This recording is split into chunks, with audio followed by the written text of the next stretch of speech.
გამარჯობა, ეს არის ცოდნის მოყვარე პოდკასტი. დღეს არის ოთხშაბათი, დაგიბრუნდით პოდკასტ არეადან და დღეს ჩვენ ვილაპარაკებთ მოვიდა ის დრო, რომ ვილაპარაკოთ პირის ღრუს ჯანმრთელობაზე და დარწმუნებული ვარ აღმოვაჩენთ, რომ პირის ღრუს ჯანმრთელობა მარტო ჰიგიენა არ არის და ბევრად უფრო მეტია. დღეს ჩემი სტუმარი არის კახაბერ სიხარულიძე, ორთოდონტი, ბავშვთა ასაკის ქირურგი და სტომატოლოგი და 27 წლიანი გამოცდილების ექიმი. გამარჯობა. გამარჯობა, განცა, მოგესალმებით. კახამ სულ ახლახანს დააფუძნა კლინიკა, რომელსაც ჰქვია საბლაინი და ამ კლინიკის შესახებაც მოგვიყვება ცოტა ხანში. და სანამ პირველი კითხვით გადმოვალ, მინდა ვთქვა, რომ ამ ეპიზოდის წამდგენი არის PSP და PSP მოგვიმზადა ძალიან კარგი ფასდაკლება სხვადასხვა პირის ღრუს მოვლის საშუალებებს, რომელსაც ახლა თქვენ აქ ხედავთ. ეს არის კბილის ჯაგრისი, კბილის გელი, კბილის პასტა და კბილის სავლები.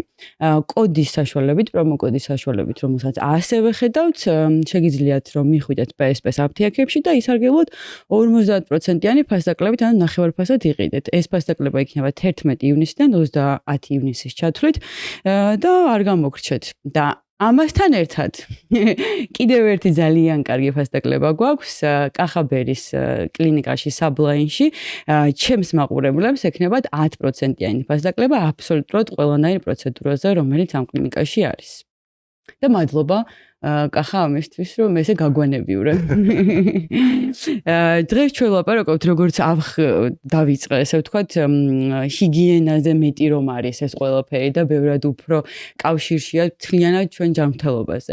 და პირველი კითხვა მაქვს ესეთი, მიკრობიომი, ჩვენ ვისაუბრეთ კუჭის მიკრობიომზე და აღმოჩნდა, რომ პირის ღრუშიც გქონია მიკრობიომი. ხო, მაინტერესებს რა არის, საერთოდ რა ხდება პირის ღრუში, რა მიკრობიომია და როგორ კავშირშია ის მთლიანად ნაწლავებთან, ნაწლავების მიკრობიომთან და ჩვენ ჯანმრთელობასთან. მოდი რა არის პირველად ვთქვათ, რა არის მიკრობიომი, ხო? თქვენ ისაუბრეთ მიკრობიომზე, კუჭნაწლავის მიკრობიომზე და ახლა ვისაუბროთ პირის ღრუს მიკრობიომზე, რომელიც პირდაპირ ბმაშია კუჭნაწლავის მიკრობიომთან. მიკრობიომი არის მიკროორგანიზმების ერთობლიობა და რომელიც შედგება ბაქტერიებისგან, ვირუსებისგან, სოკოებისგან და სხვადასხვა მიკროორგანიზმებისგან. პირის ღრუში დაახლოებით 700-მდე ბაქტერია ცოცხლობს და არსებობს და ასე ვთქვათ, ისინი ჩვენი მეგობრები არიან და ჩვენთან ერთად თანაცხოვრობენ და ჩვენ მათით ვახდენთ ნორმალურ არსებობას. ამ მიკრობიომს ასე ვთქვათ უდიდესი როლი გააჩნია ადამიანის ჯანმრთელობაში, იმიტომ რომ ყველა ის ორგანიზმი, რომელიც პირის ღრუშია მოთავსებული, გარკვეულწილად თავისთავად გარკვეულ პასუხისმგებლობას იღებს ამა თუ იმ ორგანოს ნორმალურად ფუნქციონირებაზე. ასე ვთქვათ, იმუნური სისტემის ინდიკატორია ერთგვარად ჩვენი პირის ღრუს მიკრობიომი. იმიტომ რომ იმუნური სისტემა თუ წესრიგშია, შესაბამისად პირის ღრუს მიკრობიომიც წესრიგშია. რა საინტერესო. თუ პრობლემებია, მიკრობიომის პრობლემები შეიძლება იყოს როგორც ენდოგენური, ასევე ეგზოგენური, თუ ენდოგენური ფაქტორებით არის, ანუ შიგნიდან მომავალი ფაქტორებით თუ არის გამოწვეული, ის აუცილებლად იქნება ასახული პირის ღრუში და ყველა ამა თუ იმ გამოვლინებას თავისი სახელი ქვია და ანუ ეს ცოტა ისეთი დიდი თემაა, რომელსაც და ამბობენ, რომ ჯერ კიდევ არის გამოკვლეული მიკრობიომის როლი ჩვენი ორგანიზმისთვის და ხო, საერთოდ რაღაც მოსიარულე ბაქტერიები და სოკოები ვართ, ხო? გარკვეულწილად კი არა და დიდწილად ეს. საინტერესოა, კი. და ხო, ძალიან ბევრი კვლევა იდება მაგასთან დაკავშირებით, კი. და ძალიან მომწონს ეგ საკითხი სხვათა შორის რა. რომ ესე თანაც იმიტომ რომ ამოუწურავი თემაა და ბევრი კვლევა რაც იდება რეალურად, ზოგიერთი შეიძლება ერთმანეთის საწინააღმდეგოც იყოს, მაგრამ ყველას აქვს არსებობის უფლება და მე ვფიქრობ, რომ ყველა თავისუფლად საინტერესოა. კი ბატონო, ეხლა გადავიდეთ ესეთ საკითხზე, რასაც ქვია კბილების დემინერალიზაცია. რას ნიშნავს ეს საერთოდ რო აგვიხსნა, იმიტომ რომ ვიცი რომ ერთ-ერთი მნიშვნელოვანი რაღაც არის ჩვენს კბილის ღრუს ჯანმრთელობისთვის. რა თქმა უნდა. და აქაც იგივეს კიდე გამეორდები და ვიტყვი რომ აქ ორი მხარე არის. ისე როგორც შინაგანად წამოსული ენდოგენური ფაქტორებით წამოსული, ისევე ეგზოგენური ფაქტორებით. ენდოგენურში ისევ და ისევ მოიაზრება ადამიანის ზოგადი ჯანმრთელობის მდგომარეობა, იქ შეიძლება იყოს სხვადასხვა დაავადებით გამოწვეული, თქვა სიტყვაზე შაქრიანი დიაბეტით, ჰიპოთირეოზით, იქ შეიძლება ქსეროსტომით, ნერწვის ნაკლებობით, პირისგრუს სიმშრალით გამოწვეული. ასევე ეგზოგენური ფაქტორები, მოვლა პირისგრუს, ორთოდონტიული კონსტრუქციები, რომელსაც ჩვენ ვიყენებთ. არის სხვადასხვა თუ როგორ უვლით პირისგრუს, აქედან არის გამოწვეული და დემინერალიზაცია რატო ხდება? ხდება იმიტომ, რომ ესე იგი კალციუმის შემცველობა, კალციუმი არის ძირითადი კბილის შემადგენელი ნაწილი, ხო, ჰიდროქსიაპატიტი. შესაბამისად, ჰიდროქსიაპატიტი შეიცავს, ესე იგი, ემალი, ჩვენი კბილის ემალი შეიცავს 96% ჰიდროქსიაპატიტს, 1% ცილებს და 3% წყალს. მართლა? კი, ეს არის ყველაზე დიდი შემადგენელი ნაწილი. საერთოდ ადამიანის ლოვანი სისტემის უდიდესი შემადგენელი არის კალციუმი. ეხლა კბილის შედარებით ენტინში და დუღაბში უფრო ნაკლებია ჰიდროქსიაპატიტის შემცველობა, მაგრამ ეს არის მთავარი ძალა, ასე ვთქვათ, ჩვენი კბილების. დემინერალიზაცია ხდება როდის? როცა აი იგივე ბაქტერიები მათი მეტაბოლიზმი როცა აქტიურდება, ხდება ჰიდროქსიაპატიტის გაწოვა? კი, შემცირება კბილებში, დაშლა, ასე ვთქვათ. და როცა იშლება ჰიდროქსიაპატიტი, უკვე იწყება კარიესის განვითარების საფრთხე. ხო? ამისთვის არის არემინალიზაციო საშუალებები, ხო? შეიძლება იყოს ეს ძირითადად არის კბილის პასტები და ძირითადად არის სავლები, რაც გვეხმარება და ფტორის აპლიკაციები. კბილის პასტები არის როგორც ფტორის შემცველი კბილის პასტები, ასევე არის ჰიდროქსიაპატიტის შემცველი კბილის პასტები. და ამათ შორის არის სხვაობა და მაგაზეც შეგვიძლია ეგ თემაც გავიაროთ და განვიხილოთ. კი. ფტორი ძალიან ეხმარება კბილებს რემინერალიზაციაში. მაგრამ ფტორის შემცველობაც უნდა იყოს დაბალანსებული, აუცილებლად, იმიტომ რომ ფტორს როგორც აქვს სასარგებლო თვისებები, ასევე შეიძლება კონდეს უარყოფითი მხარეც, ხო? კი, ეგ გავშალოთ, ძალიან საინტერესოა. კი, როგორც ყველაფერს.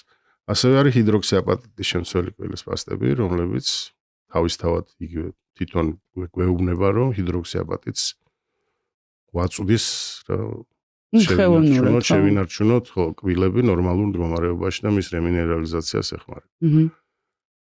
ხო. ეს არის. კი ბატონო, ფტორი ახსენეთ და ჩემი აზრით ეგ ძალიან მნიშვნელოვანი საკითხი არის. საქართველოშიც ალბათ ყველგან. ხო. და აი აგვიხსენი რატომ არის ფტორი? შენ ახსენე რომ აქვს დადებითი და უარყოფითი. ხო, დადებითზე ვისაუბროთ და მე უარყოფითზეც გადავიდეთ. ესე იგი, ფტორთან მაქვს ერთი ძალიან საინტერესო შემთხვევა, ჩემი პირადი პრაქტიკიდან, ჩემი ცხოვრებიდან უფრო სწორად, ეს იყო ჩემი სტუდენტობის დროს ერთ-ერთ გამოცდაზე. ერთი ჩვენი ძალიან საყვარელი და პატივსაცემი პროფესორი ალექსანდრე საშაბრეგაძე იყო ესეთი დიდებული ადამიანი. კითხა გამოცდაზე რამდენი იყო თბილისის სასმელწყალში ფტორის შემცველობა. მაშინ ეს იყო 90-იანი წლების შუა პერიოდი და მაშინ არც ინტერნეტი არსებობდა ჩვენს ქვეყანაში რეალურად, არანაირ წყარო რაღაცა რო საერთაშორისო რაღაცა გაიდლაინებისთვის მიგედევნებია და რაღაცა ეს იყო ჩვეულებრივ წიგნში წაკითხული ცოდნა, რაც იმჟამად რა ლიტერატურაც გაგვაჩნდა იქედან აღებული. და იქ იყო ესეთი, ისა რომ თუ ფტორის შემცველობა იყო 0.7 მილიგრამილიტრზე და როგორ იყო იცი 0.4-დან 0.1-მდე იყო ზღვარი. ნორმა თითულებოდა 0.7 მილიგრამი litrზე. და საქართველოს და ეხლა რა ხდება, როცა 0.4-ზე ნაკლებია ფტორის შემცველობა სასმელ წყალში, იქ როგორც წესი ვითარდება კარიესული დაავადებები. თუ 1.4-ზე მეტია შემცველობა, ეს უკვე ითვლება ფტორის ენდემურ ზონად და შესაბამისად ვითარდება არაკარიესული დაავადება, ფლუოროზი მაგალითად რა. რა არის ეგ? ეს არის კბილის არაკარიესული დაავადება. ხო და ანუ რა გემართება მაგდროს? ამ დროს ნახე რა ხდება, კბილის ქსოვილის სტრუქტურა თვითონ არაერთგვაროვანია, ყავისფერი, ემალი თვითონ მინანქარი არის არაერთგვაროვანი, რაღაცა ფორმა და არღვეული აქვს კბილს. აქვს თეთრი ლაქები ზოგ შემთხვევაში, აქვს ყვითელი ლაქები ზოგ შემთხვევაში, ნუ კარიესი არ არის, მაგრამ არც კარგად დასანახი არ არის პირდაპირ გეტყვით რა. ხო და მახსოვს ესეთი რაღაცა რომ უთხარი რომ მეთქი რახან საქართველოში მეთქი ნორმა არის, რახან ნორმა თითლებოდა საბჭოთა კავშირის ნორმა იყო ეს და ნუ მე ჩვენთან გადმოვიდა ხო დარჩა იმ პერიოდში და ახან 0.7-ზე ნაკლებია, მეთქი ალბათ რახან კარიესის განვითარება უფრო ხშირია ჩვენს რეგიონში, მეთქი ალბათ 0.7-ზე ნაკლები იქნება თქო და მიპასუხა რომ 0.4-იაო და ჩამჭრა ასე ვთქვა ამ კითხვაში, რახან ვერ გავეცი სწორი პასუხი. რეალურად ასეა რა, თუ დღევანდელი მსოფლიო ორგანიზაციის გაიდლაინით ესეა რომ 0.5-დან 1.5-მდე არის ნორმა, მსოფლიო ნორმა, მსოფლიო სტანდარტია, ესეა ფტორის შემცველობა 1 ლიტრ წყალზე.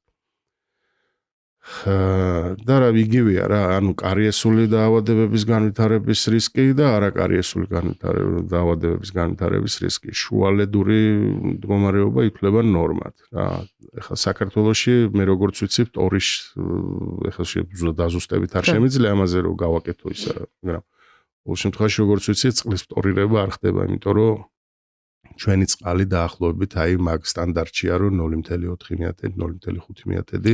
ისედაც ბუნებრივად, კი. ეხლა მაგალითად მე გეტყვი ესეთ რაღაცას, რომ აი როდესაც მე მუშაობდი თბილისის სახელმწიფო სამედიცინო უნივერსიტეტის კლინიკაში, მყავდა პაციენტი, რომელიც იყო მაღალმთიანი აჭარიდან და აი არც ერთი კბილი ბავშვი იყო 12 წლის, რომელსაც უკვე ცვლადი თანკველა დასრულებული აქვს და გადადის მოდვიურ თანკველაში, აი გარდამავალი ცვლად თანკველაში იყო უფრო აი გარდამავალი უკვე მუდმივი თანკველისკენ არც ერთი კბილი არ ქონდა პირისყრუში, რომელზეც არ ქონდა კარიესი. რისგან იყო? და ნუ პირველი რაც იყო, ნუ ეხლა ჰიგიენური ნორმები არ ვიცი რამდენად იცავდნენ, მაგრამ მარტო ჰიგიენური ნორმების დაცვის გამო ეს არ მოხდებოდა არც ერთ შემთხვევაში. ნუ იქ წავიდა უკვე სხვა ენდოგენურ თუ ეგზოგენურ ფაქტორებზე ისა და როცა შევეკითხეთ რომ საცხოვრობდა და გვიპასუხა რომ და წყალს რა სვავდა, აი ეს შეკითხვა დაუსვით და გითხრა რომ სვავდა ჭის წყალს, რომელიც მათ ჰქონდათ ეზოში.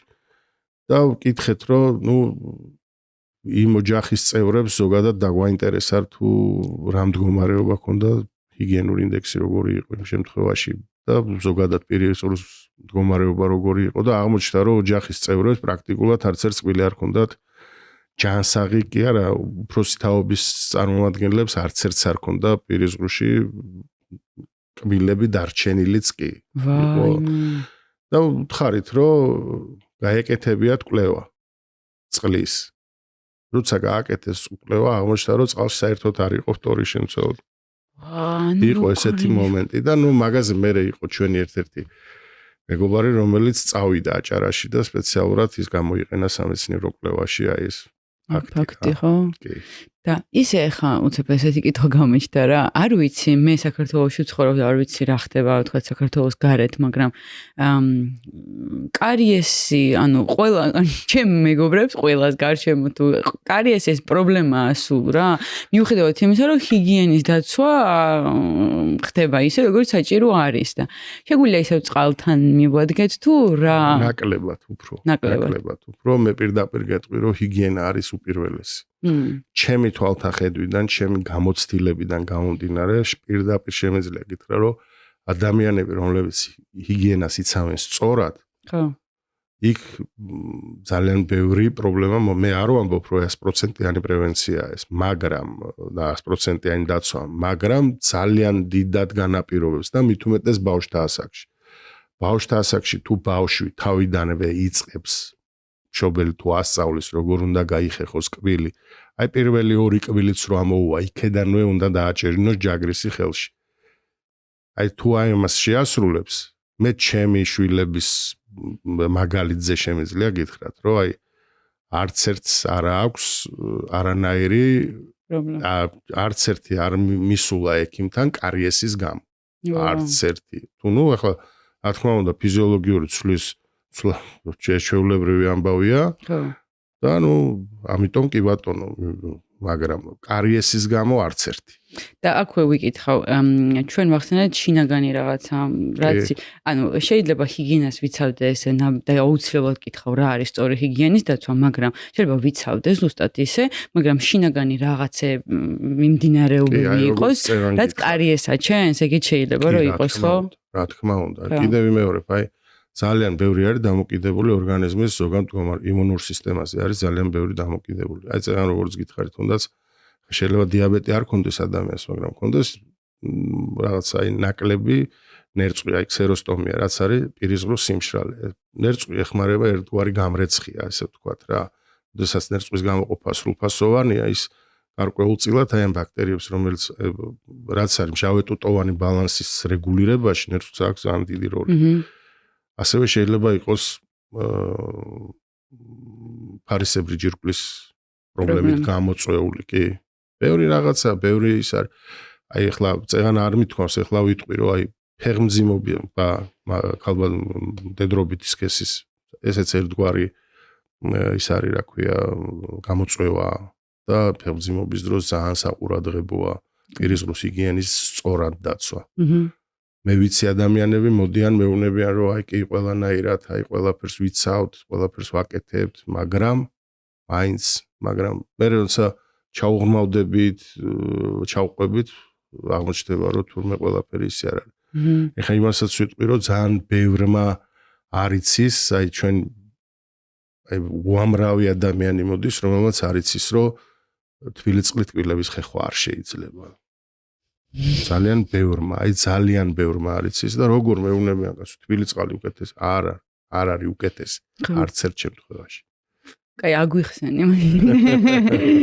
მოგვეცი ეს ეშორება რომ ვიცოდეთ რა არის სწორი და ყველა დეტალი. აი თბილი წყლის ერთ-ერთი ყველაზე დიდი მინუსი რაც არის, ეს არის რა, ჯაგრისი, რომელსაც ყველა ჯაგრის აქვს თავისი სიხისტე. არის როგორც რბილი, როგორც საშუალო სიმაგრის, ასე მაგარი. ეხლა თანამედროვე გაიდლაინებით და თანამედროვე მითი უფრო რბილი ჯაგრისებისკენ ვიხრებით და მათ შორის ულთაშორისი ჯაგრისების გამოყენებაზე და ნუ ესეთ როდესაც ჯაგრისი არის გარკვეული, თქვათ ავიღოთ რბილი ჯაგრისი. ტემპერატურული ცვლილების მიმართ ის გზნობიარეა, ხო? შესაბამისად ის სირბილე კიდევ ის რბილი ჯაგრისი კიდევ უფრო რბილდება და ალბათ გინახავს გაფურჩნული ჯაგრისი. გაფურჩნული ჯაგრისი არის ზუსტად აი ეგ, რასაც მე ვამბობ. დარბილდა. მე მეგონა ხეხვისგან. რაც არ უნდა გახეხო, ნუ ეხლა მასაც აქვს თავისი გამოცვლის პერიოდი, ხო? ეხლა ზოგი იცვლის 1 თვეში, ზოგი იცვლის 2 თვეში, ზოგი იცვლის 2 კვირაში, ხო? მაგას მე ვერ ვარეგულირებ და არც ვეუბნები ადამიანს, როცა გრძნობს, რომ შესაძლებელია უნდა შეცვალოს, მაგრამ ყოველ შემთხვევაში 2 თვეზე მეტი ეხა ჯაგრისი ძალიან უნდა შეიცვალოს 2 თვეში მაქსიმუმ. მე ასე მგონია. მაგრამ მე ვიცი ადამიანები მეუბნებიან რომ 2 კვირაში ერთხელ ჯაგრის ვიცვლი და აი სულ ისა დეფორმირებულია და რატოა ეს ჯაგრისი დეფორმირებული? იმიტომ რომ იხეხავს თბილი წყლით და თბილი წყალი ამ ჯაგრულებს არბილებს და იწვევს მის დეფორმაციას. ეს დეფორმირებული ჯაგრულა კიდევ ვერანაირ ჰიგიენას ვერ უზრუნველყოფს და შესაბამისად ეს ნადები ერთი ადგილიდან გადადის მეორე ადგილზე, რჩება კბილებს შორის, მერე იქ წარმოიქმნება ეს. რა საინტერესო. და მოკლედ არის მთელი ამბავი რა. კი ბატონო, აი გავიხეხეთ კბილები გრილი თუ ცივი წყლით. ცივი წყლით. მე რას ვაკეთებ? ეხლა ზამთრის პირობებში თუ ძალიან ცივი წყალი მოდის, აი მაქსიმალური ტემპერატურა უნდა იყოს ოთახის ტემპერატურა. ეს არის მაქსიმუმი. კი ბატონო, შემდეგი ნაბიჯი რა გვაქვს? შემდეგი ნაბიჯი რა გვაქვს? რავი, ეხლა სწორად ხეხვა, რაც ტექნიკა ხეხვის, ნუ აგისი ნახვა არ არის რთული, მთავარი არის რა ყველა უბანზე შეხვიდე და მათ შორის კვილთაშორისი სივრცეები და ღრძილის და კბილის საზღვარი იყოს მაქსიმალურად კარგად გამოხერხილი. ეს არის ყველაზე მთავარი რაც უნდა მოხდეს რა. რომ ნადევი მოშორდეს. რომ ნადევი მოშორდეს და ეს არის რაღაც საკვები ბაქტერიებს. ხო, რაც მე იწევს უკვე იმას, რასაც ვისაუბრეთ. და ადრე მქონდა გაგებული, რომ ერთ მხარეს რაღაცა 1 წუთი, მეორე მხარეს 1 წუთი, რომ ეგეთი რეკომენდაცია არსებობს. რა თქმა უნდა, არსებობს. ეხლა 1 წუთის ბავშვებს ეხლა მაგალითად აი სპეციალურ ქვიშის საათებს უდებენ ვიცით და ეუბნებიან, რომ აი სანამ ეს არ დამთავრდება 3 წუთიანი ქვიშის საათები, სანამ ეს არ დამთავრდება მანამდე უნდა იხეხო კბილები. კი ბატონო, ძალიან კარგია, სახალისოცა ისიც ველოდება თქვა ეს როდის ჩამოიცლება და მოსწონს ეს ქვიშა რომ ეგეც ყველაფერი. თუ კი რაირად მივაჩვევთ, ყველაფერი უნდა გამოვიყენოთ და ესაა ძალიან მნიშვნელოვანი. და ჩვენც რო გამოვიყენოთ იგივე ქვიშის საათი და ვიცოდეთ რომ აი 3 წუთი ახლა მე მაგალითად მაქვს ჟაგრისი, ელექტროჟაგრისი, რომელსაც ვიყენებ, რომელსაც აქვს ტაიმერი, ასე თქვა და მანიშნებს რომ აი გავიდა უკვე ის დრო და საკმარისია. და ანუ ესე ჯამურად 3 წუთი არის, რაც უნდა იყოს. ესე შეიძლება.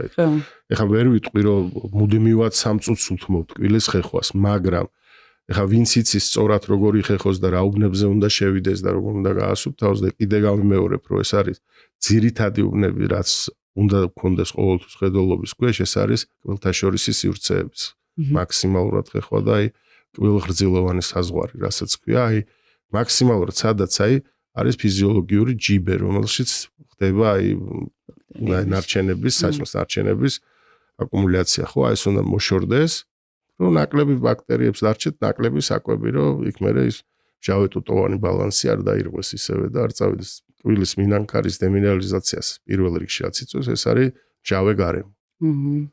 გასაგები. ისაც რასაც ფლოსები რო არის კბილების. ნუ ეხლა თანამედროვე კიდევ ვამბობ, თანამედროვე პაროდონტოლოგიის გაიდლაინებს თუ ავიღებთ, უფრო აქტიური მოხმარებით არის კბილთაშორისი ჯაგრისები და არა ფლოსები. ფლოსი უფრო ტრამბულ ტიპად ითვლება, ვიდრე კბილთაშორისი ჯაგრისი, რომელიც არის ზომების მიხედვით და შეგიძლია ეხლა მაგალითად პაროდონტოლოგებს აქვს სპეციალური მარკერი, ესე ვთქვათ, რითაც ამოწმებენ ზომას. თუ რა ზომის კბილთაშორისი ჯაგრისი უნდა გამოიყენოს პაციენტმა და უნიშნავენ, ზომავენ და იმ საზომის გაზომვის შემდეგ მერე ეუბნებიან, რომ ვთქვათ 0.5 მმ-იანი, 0.6 მმ-იანი, 1 მმ-იანი გააჩნია რა სიდიდის კბილთაშორისი სივრცეა, კი. და მოვიდე და უნდა გავიშნიჯო, იმიტომ რომ ძალიან საინტერესო ხეკვიროად გავიგე. და სავლებზე რაც იტყვი ეს ახლა ზოგადად სავლებები რაც არის ამ წუთას ბაზარზე არის ძალიან ბევრი და კარგი სავლები და მე ვფიქრობ, რომ ძალიან კარგი საშუალებაა და ღირს ნამდვილად, როცა უნდა იყოს, რა თქმა უნდა, ექიმის მიერ სწორად შერჩეული სავლები. ისევე როგორც სწორად შერჩეული კბილის პასტა. აი მაგალითად ეხლა რო ავიღოთ, აი ფტორზე წეგანს საუბრობდით და გავაგრძელებ, ეხლა იმ ფტორზე გადავალ ისევე და ვიტყვი, აი კბილის პასტაში ფტორის შემცველობას აქვს ძალიან დიდი მნიშვნელობა. აი მაგალითად ბავშვებში, აი 3 წლამდე ბავშვებში სასურველია რომ კბილის პასტას საერთოდ არ ქონდეს ფტორი. იმიტომ რომ ფტორის ჭარბი მოხვედრა ორგანიზმში, ხა ბავშვები ხშირ შემთხვევაში კბილის პასტის გადამოფურთხება, ასე ვთქვათ, ბავშვმა არ იცის და ყლაპავს. და როცა ფტორის ყლაპვა მოხდება დღეში 2-ჯერ მაინც, ხო, ვთქვათ, დილას საღამოს, როცა იხეხავს ბავშვი კბილს, შესაძლებელია რომ მოხდეს ჭარბი რაოდენობით აკუმულირება ორგანიზმში, ხო, შესაბამისად სასურველია რომ 3 წლამდე ბავშვებში საერთოდ არ იყოს ფტორის შემცველობა კბილის პასტაში. მე ეხა დიდებში მაგალითად ყველაზე ჩემთვის მისაღები აი მე რასაც ვიყენებ თქვათ რაც შენ უნდა გამოიყენო რაც ნორმალურმა ეს არის 1450 ppm არის საზომი ერთეული ფტორის შემცველობა 1 მილიგრამში რამდენი ის არის ფტორი შედის ხო და შესაბამისად აი 1450 ყველაზე უფრო რეკომენდირებული დოზაა ზრდასრული ადამიანისთვის დღეში 2-ჯერ კბილების სახეხად რა Interesting. აი მაგალითად ფეხმძიმეებთან რაც იგივე ვარიანტია, რომ რაც უფრო ნაკლებია ავტორის შემცველობა, მით უკეთესია იმ თვალსაზრისით, რომ აი პრენატალურ პერიოდში არის ესეთი კვლევები დადებული, რომ პრენატალურ პერიოდში თუ თქვათ მოხდა აკუმულირება ავტორის ჭარბი რაოდენობის დაბალი IQ-ს მქონე ბავშვები იბადებიან. ხა ეს რამდენად ეს კვლევები იდება და წეგანაც თქვით და კიდე გავიმეორებ, რომ არის კვლევები, რომლებსაც თქვა შეიძლება ვეთანხმებოდეთ, რომელიც ყველას, მაგრამ ესეთი მოსაზრება არსებობს, რომ ჭარბი ავტორის შემცველობა თუ არის დედის ორგანიზმში, როცა ის ფეხმძიმეა, ბავშვი შეიძლება დაბალი IQ-ით დაიბადოს. რა ვიცი. ძალიან საინტერესოა. მაგრამ თქვი თავიდანვე რომ დავიწყეთ ეპიჩაწერა, რომ იმაზე უფრო მეტია, ვიდრე უბრალოდ ჰიგიენა, ხო? მე მაინტერესებს ესეთი კითხვა მაქვს. აი ჩვენ ვახსენეთ ეს რაღაცა შინაგანი მდგომარეობა, ზეგავლენები კვირნებზე ამაზე. წავიკითხე და შენს მინდა კითხო, რომ აი სტრესი, შფოთვა, დეპრესია, ესეთი ფსიქოლოგიური, მენტალური პრობლემებიც ამბობენ, რომ აისახება პირის ღრუზე და კბილებზე პირდაპირ ეს ყველაფერი და თუ ეთანხმები ამ ყველაფერს, როგორანაირად ხდება, აი ძალიან საინტერესოა. კი. კი, ეთანხმები ხო? ეთანხმები და რატო? არის ესეთი დაავადება ბრუქსიზმი, რომელსაც ჩვენ პირდაპირ სტომატოლოგები უკავშირებთ ცენტრალური ნერვული სისტემიდან წამოსულ ერთ-ერთი, ну აი ხა ამის ეტიოლოგია სრულად რო თქვათ, რომ გინდა თუ არა არის ცენტრალური ნერვული სისტემიდან წამოსული ცოტა რთულია, მაგრამ ძალიან დიდი დოზით ეს ნამდვილად ასეა. იმიტომ რომ როცა არის სტრესული მდგომარეობა ადამიანის ორგანიზმში, იწყება სახის კუნთების, მიმიკური კუნთების, საღეჭი კუნთების დაჭიმულობა და ღამე კბილების ჭყრიალი და რაც მერე უკვე აისახება იმაში, რომ ხდება კბილების მაგარი ქსოვილების წვეთა. და როდესაც შეხედა მოვა პაციენტი და გეუბნება, რომ იცი რა, გარდაცვეთისა ეწყებათ მერე უკვე სახის ტკივილები, ასე ვთქვათ, ეწყებათ სახსრების ტკივილები და ნუ არის სხვადასხვა ისინი, რის მიხედვითაც მე უკვე ვაკეთებთ დიაგნოსტიკას, რომ არის ბრუქსიზმი, ხო? ეხლა გაცვეთილი კბილები ყველაზე უფრო ხშირად მაიდენტიფიცირებელია ამ საკითხის, იმიტომ რომ აი ყველა ბორცვი გადალეულია, საჭრელი კიდეები გადალეულია, საღეჭი ისინი და აშკარად ეტყობათ, რომ ეს და რო ვეკითხებით ხშირ შემთხვევაში, არ ვიცი, მე არ მესმის მეუბნება, ეხლა თუ ღამე კბილებს აკრაჭუნებთ, ვეკითხეთ. არ ვიცი, მე არ მესმის, მაგრამ ნუ ეხლა კი ზოგი მეუბნება, რომ კი აი ჩემი მეუღლე მეუბნება, ან ვიღაც მეგობარი მეუბნება, რომ კბილებს აკრაჭუნებ რა. არის ესეთი რაღაცები და ნუ პირის ღრუში ეს ჩანს აშკარად, რომ ექიმთან რომ მოდის, ეს უკვე ჩანს. ეხლა რაც შეეხება დეპრესიას, დეპრესიულ პაციენტებში შეიძლება იყოს იგივე ტიპის გამოვლინება, მაგრამ დეპრესიულ პაციენტებს უფრო ახასიათებთ ჰიგიენასთან არსებული პრობლემები, რა. იმიტომ რომ არ შეუძლია. ხო, ნუ რაღაც არა აქ ხა ის პრობლემათ არ მიაჩნია, გაცილებით სხვა რაღაცებზე ფიქრობს, სხვა არის მისი საზრუნავი და შესაბამისად ჰიგიენას ნაკლებ ყურადღებას აქცევენ და ეს ხშირად არის ხოლმე პაციენტებში ასახული. ნამდვილად ასე. ისე ერთი კითხვა მაქვს, არ ვიცი გაქვთ რა ინფორმაცია, ბულიმია ვისაც აქვს და ანორექსია ალბათ მანდაც გამოხატული იქნება. ეხა ბულიმიას რაც შეეხება, ბულიმია როგორი საკითხია, იცი? ისევ და ისევ მჟავეთუტოვანი ბალანსის დარღვევასთან მივდივართ რა. როდესაც ხშირად ჭამს ადამიანი და ფაქტიურად ესე თქვა თელი დღის განმავლობაში ჭამს. იქ რა თქმა უნდა მჟავეთუტოვანი ბალანსი ვერ აღდგება, იმიტომ რომ გინდა არ გინდა ყოველთვის მჟავიანობა იქნება მაღალი და ისევ და ისევ კარიესის განვითარების რისკი ასეთ პაციენტებში მეტია. და ანორექსიაში ალბათ აქვს ნაკლებობა, ხო? ალბათ, ხო, მაგრამ ნუ ეხლა ანორექსიას თავისი მინუსები აქვს, იმიტომ რომ იქ არ ხდება, თქვათ, იგივე ვიტამინების მიღება ორგანიზმში და ეს ვიტამინების ნაკლებობით გამოწვეული და კალციუმის და D ვიტამინის ნაკლებობით გამოწვეული პრობლემები, რა თქმა უნდა, დემინერალიზაციას უწყობს ხელს. გავუფრთხილდით მეგობრებო თავს.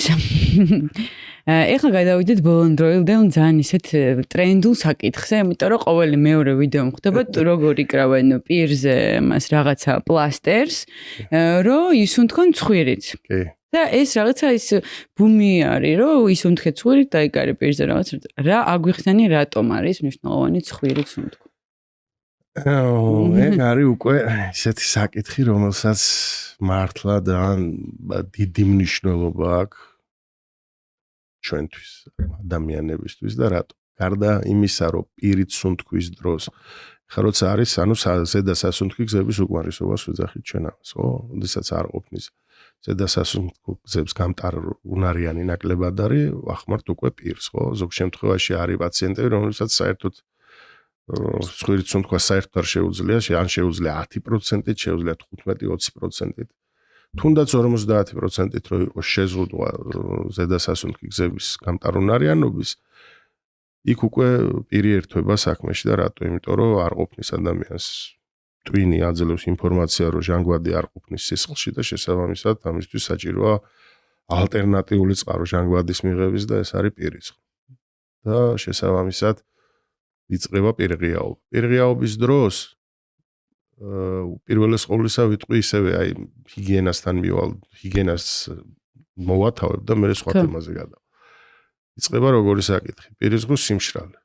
შრალ პირისღრუში კიდე ბაქტერიების განვითარების და გავრცელების და მჟავედუტოვანი ბალანსის დარღვევის, ისე მჟავიანობის მომატების რისკი იმატებს.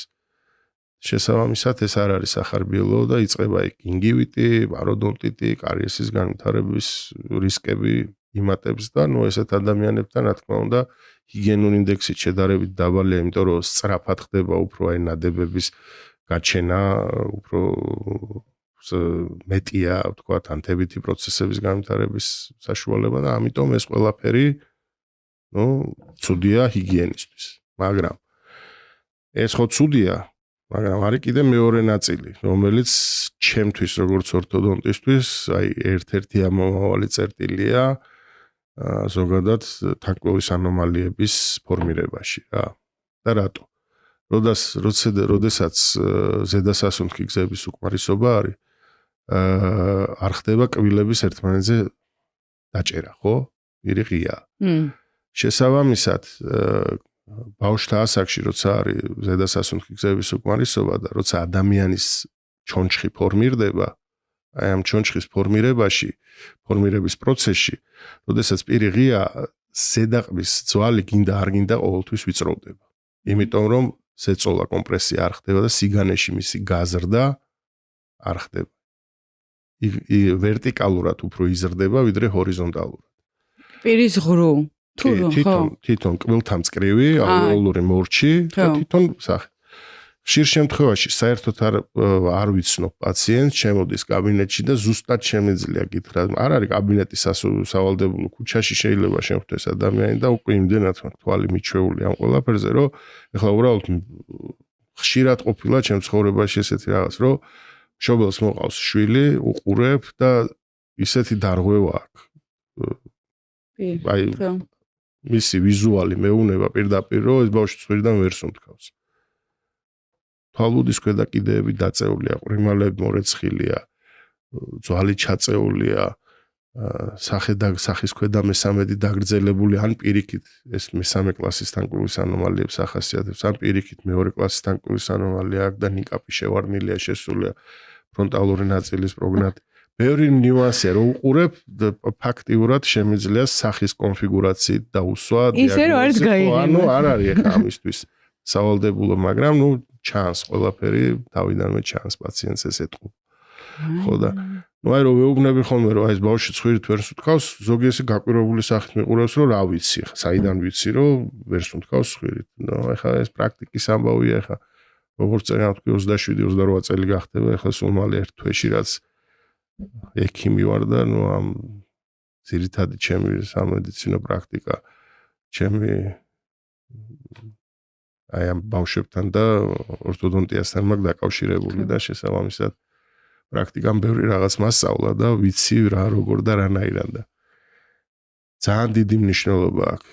აი ძვალი ვიწროვდება, არ იზრდება სიგანეში, ვებულობთ უკუთ ანკვილებს, აქ კიდე ხა ერთ-ერთი ფაქტორი კიდე როდესაც ხვირიდან ვერ სუნთქავს პაციენტი ერთ-ერთი ფაქტორი კიდე ზედაყვაზე სასის მხარეს არ გვაქვს ძვლის საზრდელა და პირდაპირ ლორწოვანი გარსი ძვალზეა და ესეც კიდე ძვლის ზრდის ტემპსი ესეც მაშუება და ბევრი ნიუანსია ის გამოც აი ზედასასუნთქი გზები ძალიან მნიშვნელოვანია. და რას ურჩევთ ხოლმე ბოდიშკადოდნენ ფუცებ რას ურჩევთ ან თქვი როცა ანუ თქვის ოპერაცია უნდა გაიგეთოს რაღაცა ალბათ არის შემთხვევები როცა არის ხო არის როცა პოლიპები აქვს და თქვა ადენოიდები აქვს უბრალოდ ცხვირის ღრუში და ადენოიდების მოშორებით ხდება გზების სასუნთქი გზების განთავისუფლება მაგრამ არის როდესაც არის გიდის გამფრუდება როცა 16 წლამდე ვერაფერს თქვა მაგრამ ეს იმას არ ნიშნავს რომ მკურნალობა არ უნდა ჩატარდეს თუნდაც ორთოდონტიული მკურნალობა იმიტომ რომ თუ ჩონჩხის მიერი დარღვევა მოხდა მე უკვე ძალიან რთულია ამ ყველაფრის გაგრძელება და გაგრძელება როგორ მოწესრიგება ამიტომ ჯობია რომ აი არ მივიყვანოთ იქამდე დავეხმაროთ იმ ეტაპზე მივცეთ სწორი ფორმირება და როცა და გახდება 16 წლის იქნება 17 წლის 18 წლის მე გაიგეთებს ოპერაციას და დაიწყებს მე ბევრი მყოლია ესეთი პაციენტი რომელიც მეუბნება რომ აი ექიმი მაგვითხრეს რომ 18 წლამდე 16 წლამდე ამას ვერ გავაკეთებთ და მოდიან უკვე ისეთი დარღვევებით რომელსაც უკვე ორთოდონტიული მკურნალობა მხოლოდ ორთოდონტიით ვერ უშველს იქ ორთოგნათიური ქირურგია უნდა ჩაერთოს და გაცილებით უფრო რთული პროცესია მე გასავლელი და გაცილებით უფრო რთული გზა რომელიც მანამდე შეიძლება რომ გაცილებით უფრო მარტივად მოგვარებული შენ ახსენე ხა ეს კბილების თანწყობა ხო და ეგეც მაინტერესებს როგორია სწორი როცა არ არის სწორი მაშინ რა ხდება რასთან მივდივართ რატომ არის ეს ძალიან მნიშვნელოვანი მე მახსოვს შენ თუ გახსოვს არ ვიცი მე პატარა რო ვიყავი კბილას შორის ადგილი რომ კონდა გახსოვს ხო მაშინ რა ეკეთეთ ფრენექტომია კუჩის ლაგამის კორექცია ხო აკეთე და მე ესე ვიძახდი ხო ლაგამი ამაჭრეს ხო და რატო არის ეგ მნიშვნელოვანი თუნდაც ეს ჩემი ორი კბილი ყოფილიყო ერთ-ერთ მიჯენილი და საერთოდ ეს წყობა ნახე როგორი რაღაცა წეგან ჩვენ აღნიშნეთ მედალს აქვს ორი მხარე ხო ადამიანები რომლებიც თქვათ აი წეგან თქვით რომ დეპრესია და დეპრესიული ადამიანები არულიან აი იგივე არასწორმა თანკბილობამ შეიძლება გამოიწვიოს ადამიანში რაღაც დეპრესიული პრობლემები და რატო არ მოსწონს თავის კბილები არ მოსწონს მისი ვიზუალი ვერ ახდენ საჭმლის სწორად ღეჭვას, ნორმალურად დაღეჭვას, იმიტომ რომ თანკბილობა არასწორია, იქ რაღაც პრობლემები ექნება ამასთან დაკავშირებით და ისე როგორც დეპრესიამ შეიძლება სხვა სხვა მიზეზით გამოწვეულმა დეპრესიამ იმოქმედოს პირის ღრუს, ესე პირის ღრუს ზოგად მდგომარეობამ შეიძლება იმოქმედოს ადამიანის ზოგად მდგომარეობას. კი, არის ეგეთი იმიტომ რომ ბევრი მყოლია პაციენტი რომელიც მოდის და აი ძალიან სერიოზულ სტრესშია იმის გამო რომ პირის ღრუში აქვს თქვათ არასწორი თანკბილობა აქვს და ამით განიცდის რომ აი ვიზუალი არ აქვს მყოლია ისეთი პაციენტები რომელსაც ვიზუალი საერთოდ არ ადარდებს მეუბნება რომ აი ვერ უღეჭავ აქვს აი საჭმლის ჭამის პრობლემა და ეხლა ძირითადად აქცენტს აკეთებენ რაზე რომ აი როცა ვერ ღეჭავს ადამიანი ნორმალურად კუჭნაწლავის ტრაქტზე არასწორი მონელება ხდება და რაღაცა და იწვევს კუჭნაწლავის დაავადებებს და რაღაც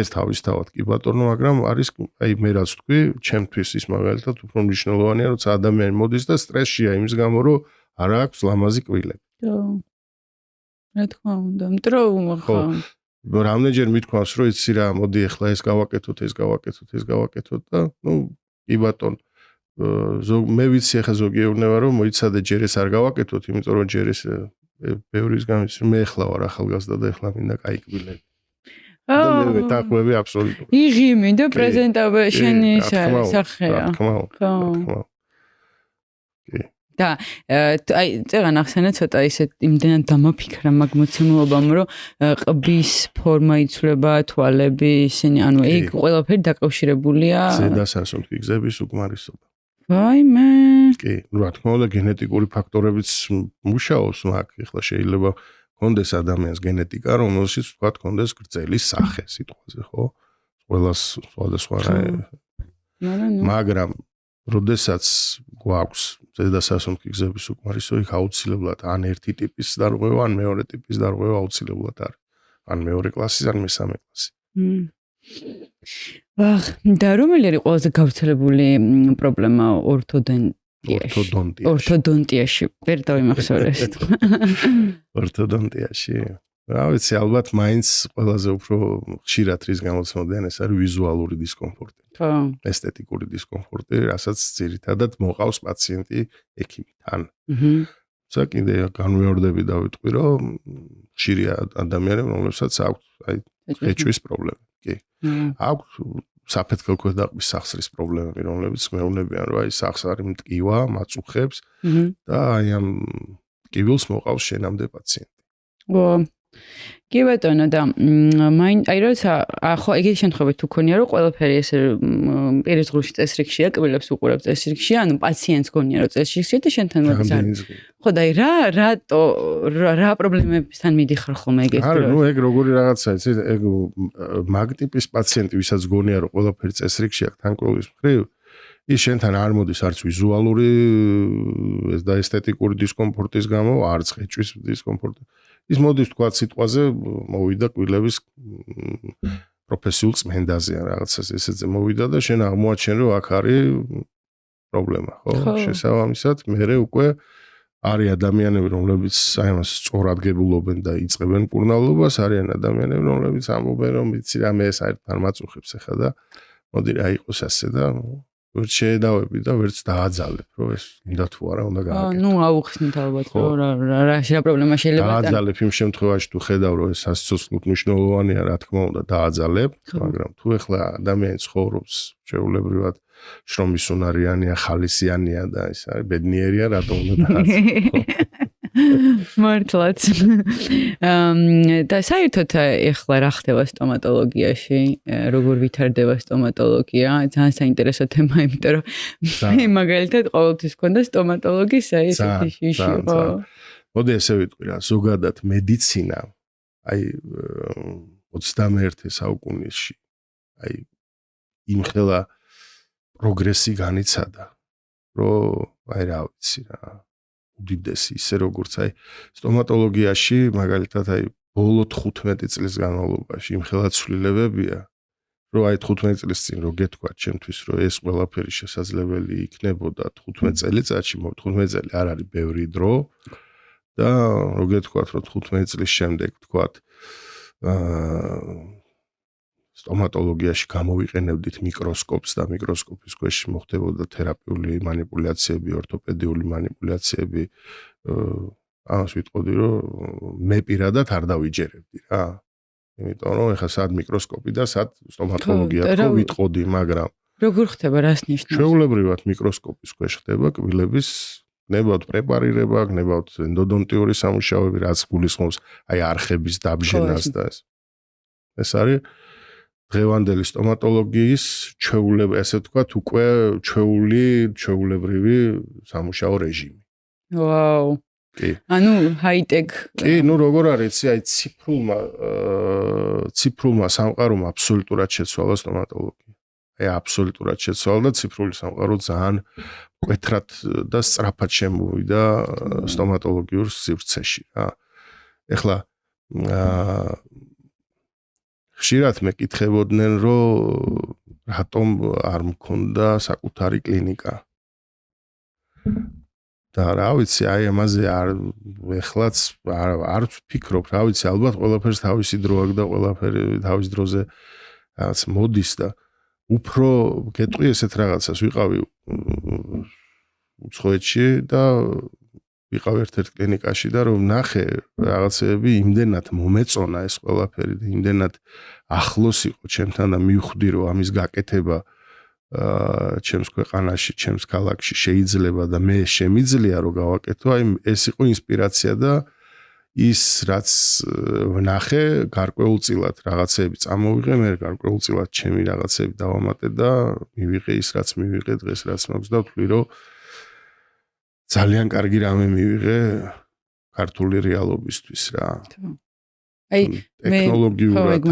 ტექნოლოგიურად აპარატურის თვალსაზრისით კლინიკა აღჭურვე აი მაქსიმალურად მაღალი დონის აპარატურით თუნდაც კომპიუტერული ტომოგრაფი რომელიც დღეს ახლა ჩემთან დგას კლინიკაში არის ერთადერთი საქართველოში რომელიც აქვს რა ვიცი ძალიან ბევრი ფუნქცია აი წეგან რაც ვკითხე რომ აი ცხვირიზე პლასტერ დაკრული და რაღაცა თუნდაც ცილის აპნოეს დიაგნოსტიკის საშუალებას აკეთებს გვაძლევს ეს აპარატი შეგვიძლია გავაკეთოთ დიაგნოსტიკა შეგვიძლია ვნახოთ სინუსები ცალკე დამოუკიდებლად შეგვიძლია ვნახოთ საფეთქო ქვედაყბის სახსარი სრულად მაქსიმალური რეზოლუციით და შესაბამისად ჩანს ყველაფერი თუ როგორ უნდა იყოს რანაირად უნდა იყოს აი ძალიან ბევრი ისეთი ნიუანსია რომელიც ცეფალოსტატი და ისე ჩვეულებრივი ამბავია ბევრ კლინიკას აქვს დღეს თბილისში მაგრამ აი ამ აპარატმა სულ სხვა შთაბეჭდილებები დაბადა მაშინვე ჩემში და თქვი რომ თუ ვიყიდდი ამას და ნამდვილად ეს ასეც მოხდა მე კიდე ჩამოვიტანე რა ვიცი იმისთვის რომ სრულყოფილი გამეხადა უფრო აი ნებავთ ორთოპედიული და ნებავთ ორთოდონტიული მკურნალობა ჩამოვიტანე 4 დეციფრული აქსიოგრაფი ფრანგული წარმოების რომელიც პირველი ადამიანი ვიყავი რომელმაც ევროკავშირის ფარგლებს გარეთ გამოიტანა ეს აპარატი და ეს რომ გავაკეთე განაცხადე ამ აპარატის შესყიდვაზე ეს მკითხეს რომ საქართველოს სადახარ თქვენ ვინა ხართ თან საიდან გაიგეთ ამ აპარატის არსებობას ეს ცენტრალურ ოკლუზიას საზღვრავს ანუ ეს არის თანკბილვის სწორად მორგება რომ აი ყველა ადამიანს აქვს თანკბილვა რომელიც არის ეცენაზეც საუბრობდით რომ შეიძლება იყოს დარღვევით ხო და ანომალიის კლასით და იყოს სწორი თანკბილვა ხო აი სწორ ცენტრალურ ოკლუზიაში სვავს შეგიძლია განსაზღვრო როგორ უნდა დაჯდეს კბილების შეთანასწორება როგორი უნდა იყოს საფეთქელ ქვედაყბის სახსარში სასახსრე მორჩის პოზიცია რომ სწორად იდგეს რომ არ გამოიწვიოს მერე აი საფეთქელ ქვედაყბის სახსრეს ტკივილები რითაც ხშირად მოგმართავენ პაციენტები ჩვენ და გვეუბნებიან რომ აი აქ ძირითადად მაინც შეიძლება სხვა ფაქტორებიც იყოს მაგრამ ერთ-ერთი მთავარი წამყვანი ფაქტორი მაინც თანკბილის არასწორი პოზიცია, თანკბილის ანომალია და როცა ჩვენ ამას ვაკეთებთ დიაგნოსტიკას, ვეუბნებით რომ აი ხედავთ რომ სიმაღლე როგორი უნდა იყოს, სად უნდა იდგეს ყბა, როგორი უნდა იყოს მისი პოზიცია საფეთქელ ქვედაყბის სახსარში. ამაში აი ეს ნახეთ როგორი რაღაცა როცა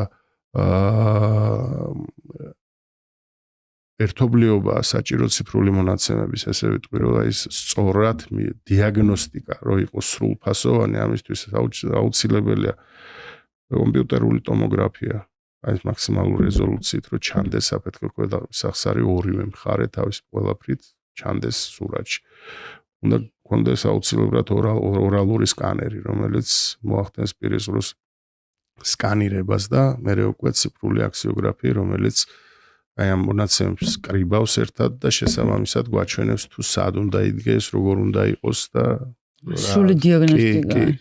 კი. ესაა ძალიან მნიშვნელოვანი და ეს მინდოდა რომ მქონოდა და ეს ოცნება ავიხდინე ასე რომ თქვა. არ დაგავიწყდეთ მეგობრებო რომ 10%-იანი ფასტაგლები გაქვთ ამ კლინიკაში და გამოიყენეთ ისარგებლეთ, არ გავუშვოთ ეს შანსი ხელიდან.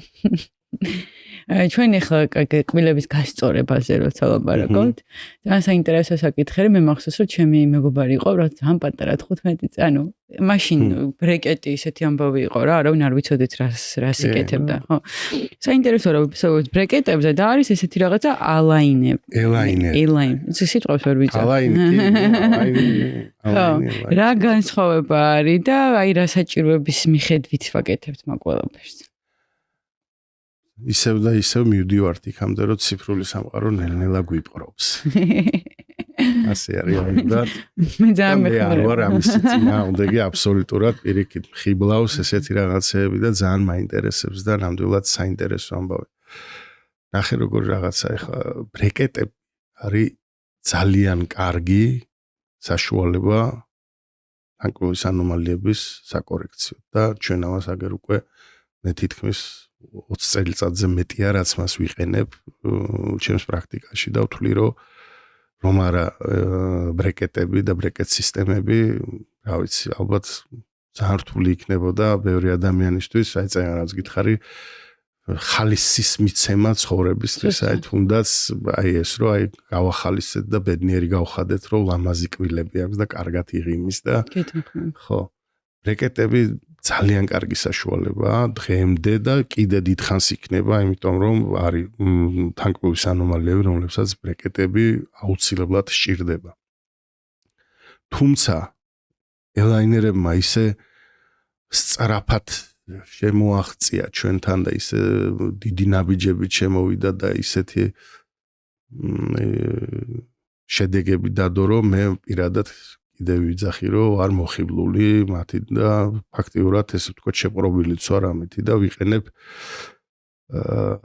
სოფლიო ბრენდი, სოფლიო ლიდერი კომპანიის Invisalign-ის ელაინერებს რა. ეს არის კომპანია რომელიც სოფლიო ლიდერია და 20 მილიონზე მეტი ადამიანი იყენებს დღეს Invisalign-ს. 20 მილიონზე მეტი 20 მილიონს გაცდა სადაც 2 თვის წინ 20 მილიონზე მეტი ადამიანი დაფიქსირდა ვინც ელაინერით Invisalign-ის ელაინერებით ვინც მკურნალობს რა. აი თუნდაც არის ხო ვარსკვლავები, სპორტსმენები, რა ვიცი და რავი ჩვეულებრივი რიგითი ადამიანები და რავი აი მე ძალიან მომწონს იმითი რომ აი გარანტირებული შედეგის წინაპირობაა ასე ვთქვათ რა იმიტომ რომ იმდენად ძლიერი და დახვეწილი სოფტი აქვს Invisalign-ს როცა შედიხარ პროგრამაში აქ შენ თვითონ ახდენ ყველანაირ დაგეგმარებას რა თქმა უნდა კომპანია გეხმარება იქიდან ყავს ტექნიკოსთა ჯგუფი რომელთანაც მიმოწერა გაქვს აი დამუშავების კლინჩეკის დამუშავების პროცესში და ქმნი ამ ღიმილს შენ თვითონ და შეგიძლიათ ამ პაციენტს აჩვენო ეს ყველაფერი რომ დღეს რა არის და რა იქნება თქვა სიტყვაზე 6 თვის შემდეგ. დროში ბევრად სწრაფია ვიდრე ბრეკეტი. ხო. უფრო სწრაფად მუშაობს და რაც ყველაზე მთავარია აი ვიზუალურად რასაც ხშირ შემთხვევაში ადამიანები ითხოვენ პაციენტები რომ აი არ მინდა რომ მეტყობოდეს და ბრეკეტი არ ჩანდეს და რაღაცა ის არის უხილავი. ანუ ეგ მაინტერესებდა რომ მე ხა დავგუგლე და ვიზუალურად ვიცი როგორ გამოიყურება მაგრამ ვინც არის ის ჩემს მაყურებლებში თუ იქნება გამჭვირვალე კაპები ერთგვარი ხო კაპებს რასაც ეძახიან ხო რომ წარმოვიდგინოთ ამ აბარში გამჭვირვალე კაპები რომლებსაც აქვთ თავიანთი თითოეულ კაპს აქვს თავისი ფუნქცია და ასრულებს თავის როლს იმ დიდ სპექტაკლში რასაც ბოლოს მივიღებ ხო ანუ და შემოგრო ეგ უფრო სწრაფია შედეგის მართლა? ბევრად. ანუ რომ 5 წელი 10 წელი რო უკეთიოთ. 5 წელი ბრეკეტი ძალიან ბევრია. ხო. თუმცა ვერ ვიტყვი იმას რომ არის დარღვევები რომ სადაც შეიძლება მაგრამ ძალიან ბევრია რა. პირდაპირ გეუბნებით რომ ეგ არის ძალიან მაქსიმალური ვადა უნდა იყოს 3 წელი, ესეც აი იმ პირობებში თუ ჰიგიენას იცავს პაციენტი აი ზედმიწევი. ხო და მან ერთი კითხვა მაქვს კიდე ბრეკეტის თუმდაც ამ მეორე საშუალების ელაინერის სიუდა მოვიწყო სიტყვა ასაკი არის განსაზღვრული საიდან შეიძლება გაკეთება? ახლა არის აი ხა Invisalign პლუსი კიდე რა აქვს ერთადერთი ელაინერია რომელსაც აქვს სისტემა რომელიც შეიძლება გაკეთდეს ცვლად თანკბილის დროს ანუ არ გვიხსენებ ეს. ანუ ეს არის 12 წლამდე ბავშვებში შესაძლებელია რომ გაკეთდეს, როცა ვიცვლით კბილებს. აი მაგ პერიოდშიც კეთდება აქვს Invisalign, ესეთი Invisalign First-ი ის და ეს დგება პირველ ეტაპზე და ახდენს პრევენციულად ფორმირებას, გადანაცვლებას რომ თქვათ იმ მუდმივ კბილებს რომელიც უნდა ამოვიდეს, რომ უფრო ნორმალური პირობები შეუქმნას იმისთვის, რომ შეიძლება სწორად ამოვიდეს. ხშირ შემთხვევაში შეიძლება ის იმდენად კარგად დასრულდეს ეს პირველი ეტაპი, რომ საერთოდ აღარ დასჭირდეს მეორე ეტაპი, მაგრამ თუ დასჭირდება, ის უკვე იმდენად მოკლე იქნება, მოკლევადიანი, რომ აი რა საინტერესოა. და იმ პრობლემასაც ახლა შე როგორც ახსენე, ნამდვილად ჭირეს მე ძალიან ბევრიდან გამიგია, აი ბრეკეტი რადგან ესე ჩანს ვიზუალურად, არ მინდა. ანუ თან როცა უკვე ასაკში, ანუ თინეიჯერები აღარ არიან ან და მე იკეთებენ. მაგარია ეგ. ნამდვილად აი ვიზუალური თვალსაზრისით და ეფექტის ჩვენ ამას წინათ მქონდა ერთი შეხვედრა კოლეგებს და სადაც მე მქონდა პატარა მოხსენება Invisalign-თან დაკავშირებით და ერთი ჩვენი უფროსი კოლეგა რო უთხარი რომ რავადაში მოახდინა კორექტირება გარკვეული ის არ დამიჯერა იმდენად როგორ ის იქ რა ძვალი რა მდგომარეობაში მე ვთხარი და რო ვაჩვენეთ სურათები რომ აი ეს რეალურად ეს ხო ვაჩვენეთ რო ვაჩვენეთ მე უკვე კომპიუტერული ტომოგრაფიის ისა ხა ფაქტად დარჩა და ვერაფერი თორე იმდენად სწრაფად იმუშავა კონსტრუქციამ რომ გაკვირვებული იყო როგორ კაცო ეს როგორ მოხდა არა და მოხდა ხდება და ახდენს და აი მე ჩემს პრაქტიკაში ძალიან კარგად ვიყენებ და მგონია რომ მომავალი მაინც ეგ არის. ო, ალბათ იმ რაღაცებსაც რასაც ბრეკეტი უკეთდება, მარტო მალე ესეც გაუკეთდა. ბრეკეტი არის თავის მიმართულებაში. კი, არის შემთხვევები, როცა ბრეკეტი ალტერნატივოა და მაგაზე ხარ საუბრობთ, იმიტომ რომ ვინც კარგად იცის რა ისია შეასრულა ბრეკეტმა, ბრეკეტის უარყოფა, ბრეკეტის ჩემ საპატიო ადგილია. ძალიან საინტერესო ამბავი არის ეგ. და ბოლოსკენ მინდა რომ გავიდე და ჩვენ იმდენჯერ ვახსენეთ ეს ჰიგიენა.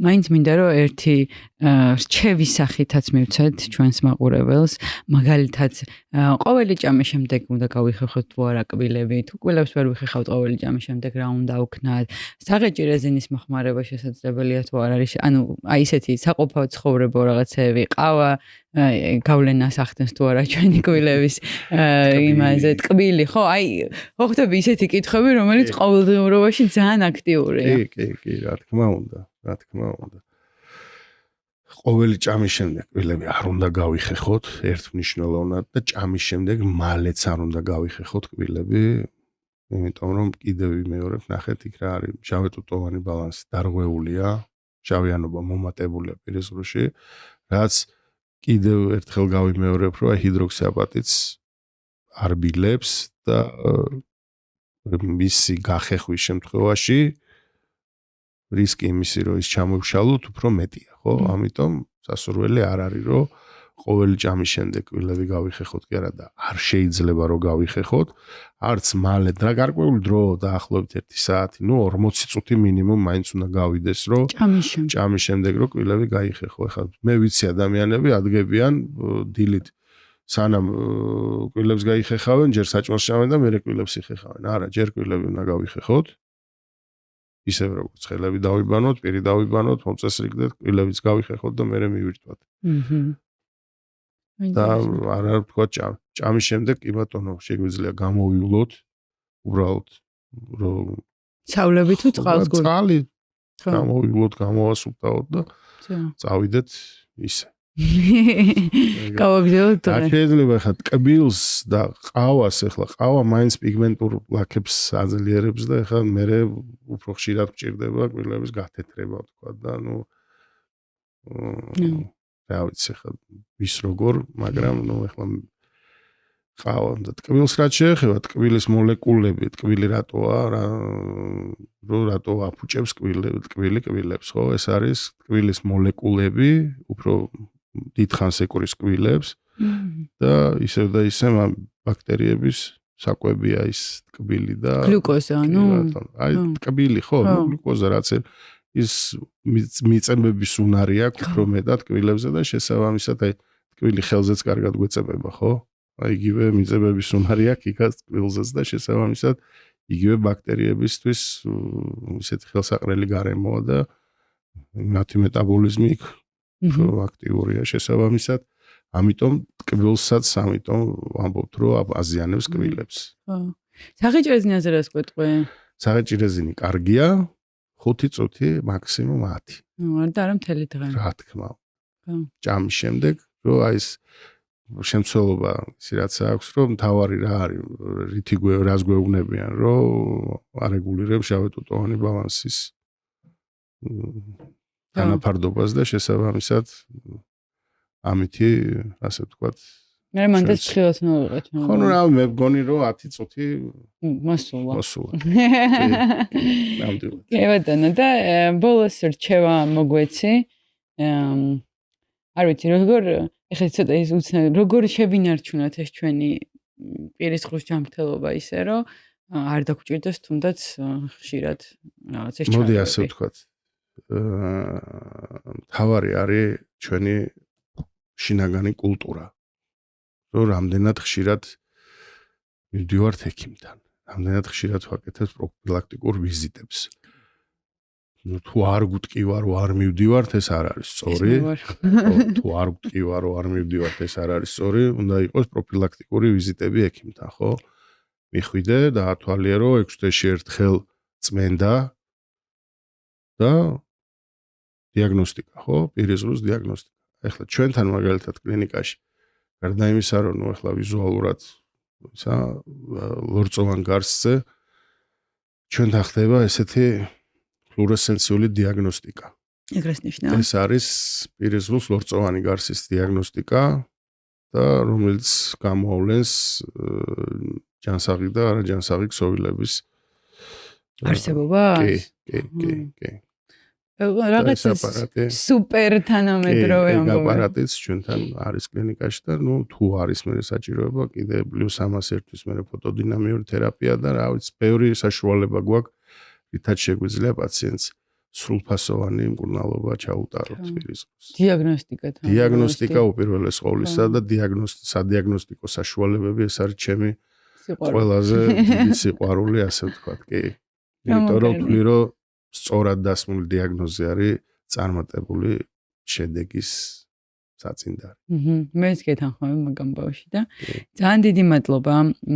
ძალიან საინტერესო იყო შენთან საუბარი, იმიტომ რომ ეს ის თემაა, რომელიც როგორ გითხრა, იყო ტკივა ხოლმე და ანუ ფიზიკურად და რაღაცნაირად ეხლა კიდე რომ თემას რო ვამუშავებდი, კიდე მივხვდი რამ ხელა მნიშვნელობა აქვს, რომ პირის ღრუ იყოს მოწესრიგებული, რომ ხო თვითონ ჯანმრთელობაში იღებს მონაწილეობას. უდიდესი მნიშვნელობა აქვს ნამდვილად. მადლობა. კიდევ მადლობა. და არ დაგავიწყდეთ ჩემო ძვირფასო მაყურებელო, რომ გაქვთ ბაზდაკლება კლინიკაში საბლაინი და ასევე გაქვთ ბაზდაკლება PSP-ს პირის ღრუს მოვლის საშუალებებზე. ძალიან დიდი მადლობა და გთხოვთ რომ არ დაგავიწყდეთ, გამოიწეროთ ცოდის მოყარა პოდკასტის YouTube არხი, მოიწონოთ ვიდეო და გაგვიზიარეთ თქვენი დაბეჭდილებები კომენტარებში. მადლობა.